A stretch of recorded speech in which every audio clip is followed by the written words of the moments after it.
မင်္ဂလာပါဒီနေ့ဆွေးနွေးကြမယ့်အကြောင်းအရာကတော့ AI လောကရဲ့ရှေ့ဆောင်တချို့က Godfather of AI လို့တောင်ခေါ်ကြရဲ့ Geoffrey Hinton နဲ့ interview တစ်ခုကိုအခြေခံထားပါတယ်သူကသူ့ရဲ့အသက်မွေးဝမ်းကြောင်းတစ်လျှောက်လုံးနီးပါး AI ကိုမြင့်တင်ခဲ့ပြီးမှအခုဘာကြောင့်ဒီ AI ရဲ့အန်ဂျွယ်တဲ့အကြောင်းပြန်ပြီးတတိပေးနေရတာလဲဆိုတာကိုနည်းနည်းစိတ်ဝင်စားစရာကောင်းလို့ကြည့်ကြရအောင်ဟုတ်ကဲ့ Hinton ဆိုတာကအခြေခံကြတဲ့အပိုင်းမှာအရေးပါခဲ့တဲ့သူပေါ့neural networks လို့ခေါ်တဲ့ဦးနှောက်အာရုံကြောစနစ်လိုမျိုးအလုံးလုံးတဲ့ AI ပုံစံတွေကိုအဓိကဖော်ဆောင်ခဲ့သူပါဟုတ် neural networks ပေါ့ Google မှာလည်းစနေလုံးလုပ်ခဲ့တယ်လေပြီးမှအခုဒီ AI ရဲ့ entry အကြောင်းကိုပို့ပြီးလွတ်လပ်ပြောနိုင်ဖို့ဆိုပြီးအလုပ်ကနေထောက်လိုက်တာအော် Google ကနေတောင်ထွက်ပြီးဒါကိုအလေးထားပြောလာတယ်ဆိုတော့ဒါတော်ကိုစဉ်းစားစရာပြောင်းလဲပဲနော်ကဲသူ့ရဲ့အဓိကစိုးရိမ်မှုတွေသူဘာဒီစဉ်းစားမိလဲဆိုတာလေးစပြီးဆွေးနွေးကြည့်အောင်ဟုတ်ကဲ့သူကမြတ်ဆိုတော့ AI ဖန်တီးခဲ့ပြီးမှဘာဖြစ်လို့ရုတ်တရက်ဒီလောက်စိုးရိမ်သွားရတာလဲအရင်ကတော့မစိုးရိမ်ခဲ့ဘူးလားအစပိုင်းကတော့သူစိုးရိမ်မှုကလူတွေက AI ကိုဘလို့အလွဲသုံးစားလုပ်မလဲဆိုတာမျိုးကိုပို့ပြီးဥတီခဲ့တာဥပမာကိုယ်ပိုင်ဆုံးဖြတ်ချက်နဲ့ပြစ်မှတ်ကိုတတ်လိုက်တဲ့လက်နက်တွေပေါ့ automatic weapons လိုမျိုးဒါမဲ့ ChatGPT လို AI မျိုးဆက်သစ်တွေပေါ်လာတဲ့အခါကျတော့သူရဲ့အမြင်ကတိတိတတ်တာပြောင်းသွားတယ်အဓိကသဘောပေါက်လာတာက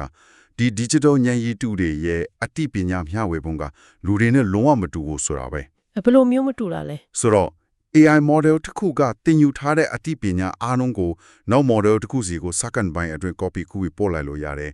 AI ပုံစံထောင်ပေါင်းများစွာကနေရတဲ့အတိပညာတွေကိုစူးစီးပြီးအကောင်းဆုံးတစ်ခုဖြစ်အောင်ပေါင်းစပ်လို့ရတယ်။အော်လူလေးလူတယောက်ချင်းတင်နေစရာမလိုပေါ့။ဟုတ်တယ်။လူဒီမှာအဲ့လိုလို့မရဘူးလေ။တယောက်ရဲ့ဦးနောက်ထဲကအတိကိုနောက်တယောက်စီဓာတ်ရိုက်ကိုပြီးကူလို့မှမရတာ။ဒီလိုအလုံးမြန်ဆန်တဲ့စူပေါင်းတင်ယူနိုင်ဆိုရင်ပြီးလို့ဒီ digital intelligence ကမတင်မျိုးလို့ဖြစ်နိုင်ခြေရှိတာရဲ့။ဒါရီကြောင့်လူသားမျိုးနွယ်တစ်ခုလုံးအတွက်ဒါက existential threat လို့ခေါ်တယ်။ရှင်သန်ရေးကိုချင်းချောင်းနိုင်တဲ့အန်တယ်ဖြစ်လာနိုင်တယ်လို့သူမြင်လာတယ်။ Wow existential threat ဆိုတာတော့ပြင်းထန်တဲ့စကားလုံးပဲနော်။ဒါဆိုရင် super intelligence ပေါ့လူတဲ့ဉာဏ်ပိုကောင်းတဲ့ AI တွေကထိန်းချုပ်လို့မရပဲဖြစ်သွားနိုင်ခြေဘယ်လောက်ရှိမယ်လို့သူခန့်မှန်းလဲ။အတိအကျရာခိုင်နှုန်းတော့သူမပြော။ဒါပေမဲ့သူ့စိတ်ထဲမှာခန်းစားရတာကတော့10ကနေ20ရာခိုင်နှုန်းလောက်တော့ရှိနိုင်တယ်တဲ့။လူသားမျိုးနွယ်ကိုဖြေရှာပြစ်နိုင်လောက်တဲ့အထိဖြစ်သွားနိုင်ခြေပေါ့။10-20% ဆိုတာမနည်းဘူးနော်။ဟုတ်တယ်။သူကဥပမာပေးတာကကြားတစ်ပေါက်လေးမွေးတယ်လို့ပဲတဲ့ငယ်ငယ်တုန်းကချစ်စရာကောင်းပေမဲ့ကြီးလာရင်ကိုယ့်ကိုအန်တီရဲ့မပြီးအောင်ထိန်းနိုင်ပါမလားဆိုတာမသေးကြဘူးပေါ့ AI မှာလည်းအဲ့လိုပဲထိန်းချုပ်နိုင်ဖို့တေးချတဲ့နီလန်အခုထိမရှိသေးဘူးလို့သူပြောတယ်ဒီလို AI မိုးကဘယ်လောက်ကြာရင်ပေါ်လာနိုင်မယ်လို့သူထင်လဲသူကတော့နောက်20အတွင်းမှာဖြစ်လာနိုင်တယ်လို့ခန့်မှန်းတယ်20ဆိုတော့လေသိမဝေးတော့ဘူးပဲအဲ့လိုဆိုရင်စရာမြင်ရတဲ့အဓိကအချက်ကထိန်းချုပ်မှုပြဿနာလားဒါမှမဟုတ် AI တွေရဲ့ရည်ရွယ်ချက်ကလူတွေနဲ့မတူမှစိုးရင်လား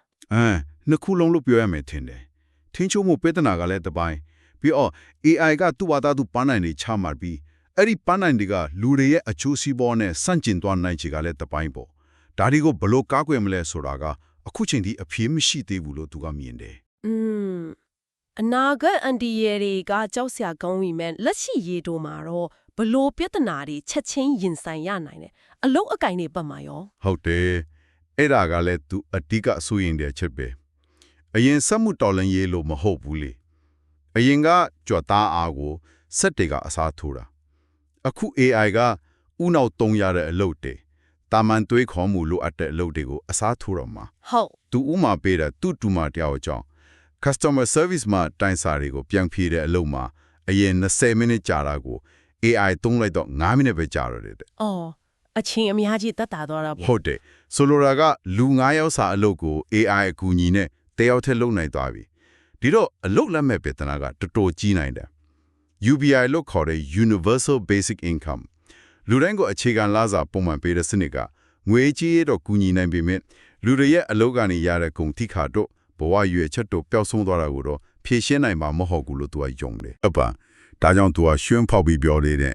ပိတ်ပြင်သမားလို့လက်နဲ့လုပ်ရတဲ့အလုပ်တွေဟာစေရုပ်တွေတိတ်မကောင်းရင်ခဏတော့လုံခြုံအောင်မယ်ဆိုပြီးတော့နောက်တစ်ခုက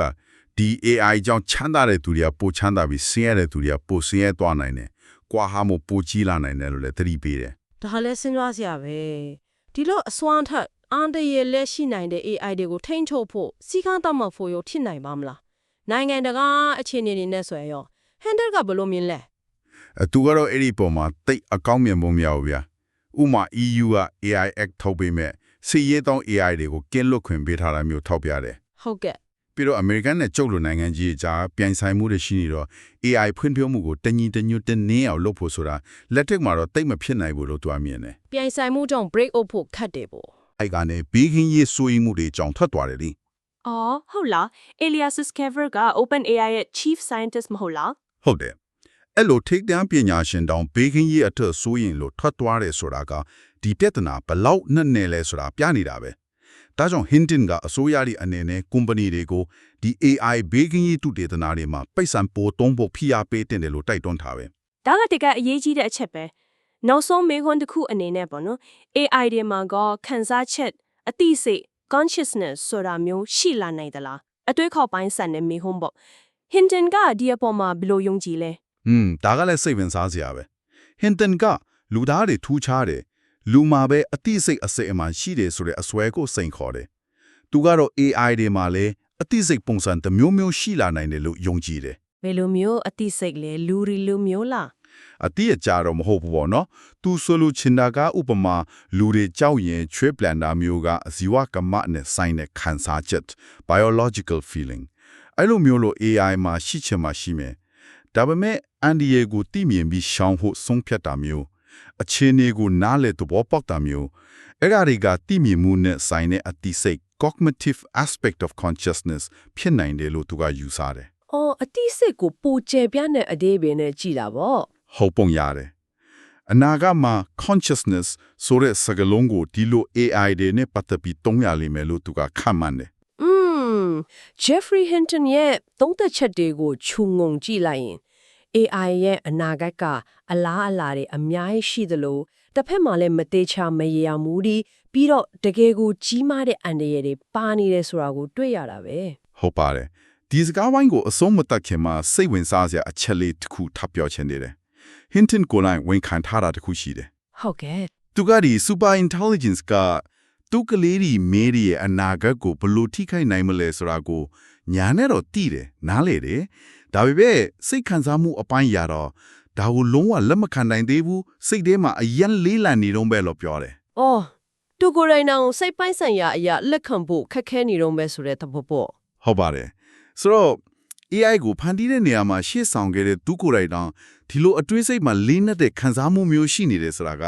ကြံတဲ့လူသားတွေအတွက်ရောဒီနိပညာရဲ့အနာဂတ်ကိုဘလို့ချင်းခတ်မလဲဆိုတာတို့ရောဘလို့အတိတ်ပဲတက်ရောက်နေတယ်ဆိုတာစစ်ပြီးစဉ်းစားစရာအချက်တစ်ခုပါပဲ